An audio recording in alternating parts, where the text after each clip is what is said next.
Ciao da Genova, buongiorno dal centro storico, la Maddalena, io sono Umberto Curti, oggi in compagnia di Luca Giangaspero di Beer Shop Maddalena, tra poco capirete perché. Abbiamo deciso di costruire un menù per l'imminente Pasqua rispettando la tradizione genovese, ma con una sorpresa: non ci sono vini in abbinamento, bensì birre speciali. Questo menù, come potete un po' immaginare se conoscete la Liguria, comincia con la torta pasqualina, va avanti con le lattughe ripiene in brodo, prosegue con la mitica cima, fa a meno dell'agnello e conclude con la pasticceria secca e la torta sacripantina.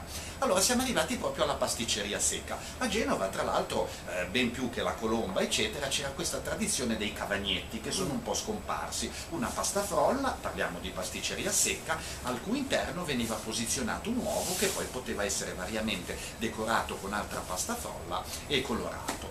Senti Luca, per la pasticceria secca, per queste tradizioni e in parte anche per la colomba, quale tipo di birra hai deciso di viaggiare oggi con noi? Dunque, io metterei un Imperial Stout classica, un birrificio, in questo caso è un birrificio olandese, è un Imperial Stout da 9 gradi, un po' importante, però siamo già a fine pasto, la gente è abbastanza già s'attolla e con lo stomaco diciamo carburato, che si può abbinare benissimo a una birra abbastanza alta di gradazione.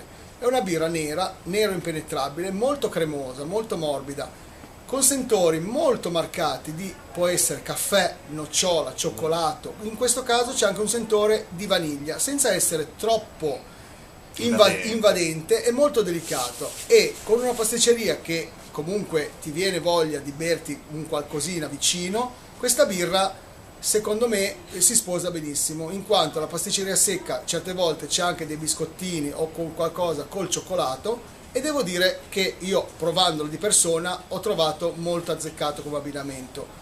E il grado sì, si sente un pochino, però lo diciamo, chiudiamo bene, siamo felici, è Pasqua e viva Pasqua. Non ci metteremo subito al volante. Ma no, sicuramente no, ecco, magari giochiamo a carte, facciamo sì, qualcos'altro. In famiglia.